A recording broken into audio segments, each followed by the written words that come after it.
Bismillahirrohmanirrohim. Assalamualaikum warahmatullahi wabarakatuh. Apa kabar semuanya? Semoga selalu dalam keadaan sehat dan semangat untuk belajar ya. Pada hari ini, kita akan melanjutkan materi pembelajaran bahasa Indonesia, yaitu struktur dan kaidah kebahasaan dalam teks eksplanasi. Namun, sebelum memulai kegiatan pembelajaran, seperti biasa, mari kita membaca basmalah bersama. Bismillahirrohmanirrohim.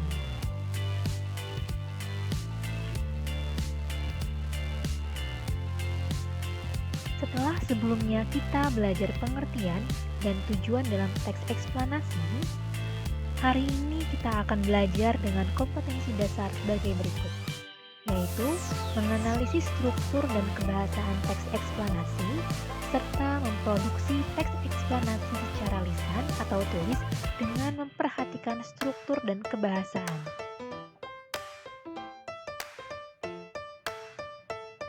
Struktur dalam teks eksplanasi. Teks eksplanasi memiliki struktur yang terdiri atas 3 bagian, yaitu pernyataan umum, dilanjutkan dengan urutan sebab akibat atau deretan penjelas, dan diakhiri dengan interpretasi atau penutup.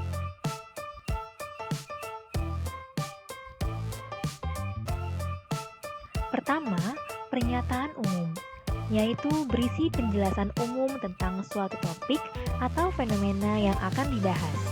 Misalnya, pengenalan dan penjelasan proses terjadinya atau terbentuknya sesuatu. Sebagai contoh, topik atau fenomena yang akan dibahas adalah fenomena gempa bumi. Maka, pada bagian ini berisikan pengenalan tentang terjadinya gempa bumi tersebut. Kedua, urutan sebab akibat atau deretan penjelas, yaitu berisi penjelasan sebuah topik secara detail. Bagian ini ditulis untuk menjawab pertanyaan bagaimana dan mengapa. Dengan demikian, pada bagian ini harus memuat urutan sebab mengapa fenomena tersebut bisa terjadi dan harus memuat akibat atas fenomena yang telah terjadi tersebut. Pada bagian ini bisa terdiri lebih dari 1 paragraf. Ketiga, interpretasi, yaitu berisi kesimpulan tentang topik atau proses yang telah dijelaskan. Sebagaimana halnya dengan teks yang lain, teks eksplanasi juga memiliki kaidah kebahasaan, dan berikut ini beberapa ciri kebahasaannya. Pertama, menggunakan kata yang bermakna denotasi. Contoh, Andi sedang makan nasi dengan lauk ayam goreng. Arti kata makan dalam kalimat yang baru saja diucapkan tersebut berarti memasukkan makanan pokok ke dalam mulut serta mengunyah dan menelannya. Dengan demikian, maksud dari kata yang bermakna denotasi ialah kata yang memiliki makna sebenarnya. Kedua, menggunakan konjungsi kausalitas dan konjungsi kronologis. Contoh konjungsi kausalitas yaitu sebab, oleh karena itu, oleh sebab itu, sehingga, dan karena. Serta contoh konjungsi kronologis yaitu kemudian, setelah itu, lalu, dan pada akhirnya. Ketiga, dimungkinkan menggunakan istilah ilmiah.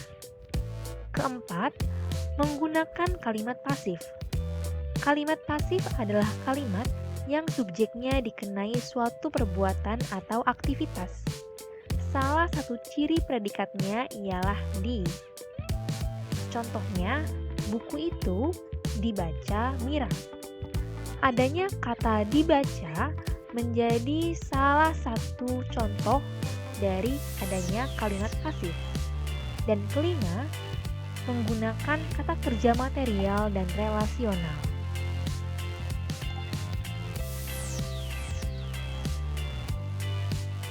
Kata kerja material atau verba material adalah kata kerja yang menunjukkan aktivitas fisik yang dapat dilihat secara nyata.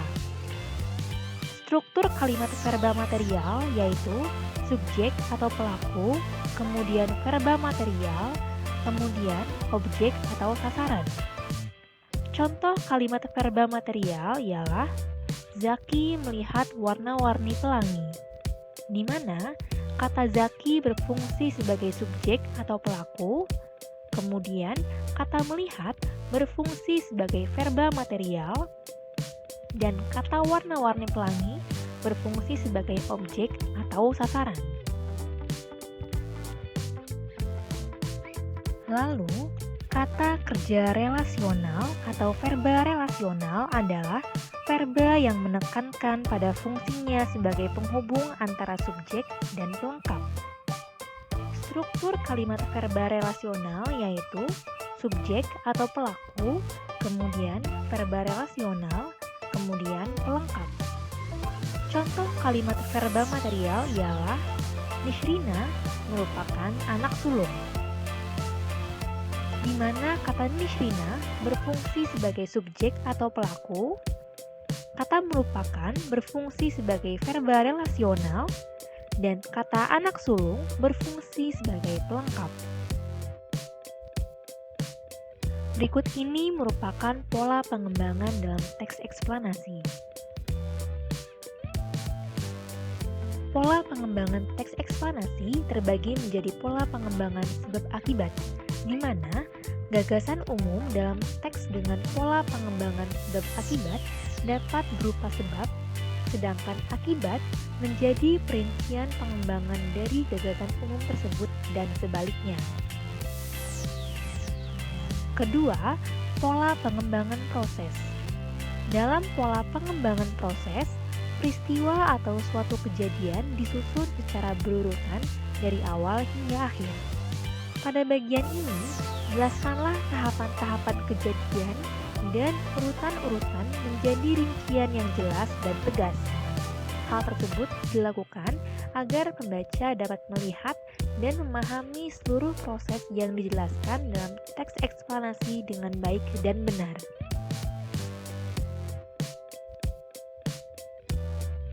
Berikut ini adalah langkah-langkah dalam menyusun teks eksplanasi. Pertama, menentukan topik-topik yang dapat dikembangkan menjadi teks eksplanasi. Kedua, menyusun kerangka teks sesuai struktur teks eksplanasi. Ketiga, mengembangkan kerangka teks dengan memperhatikan struktur teks eksplanasi, yaitu pernyataan umum, urutan sebab akibat atau deretan penjelas, dan interpretasi atau penutup.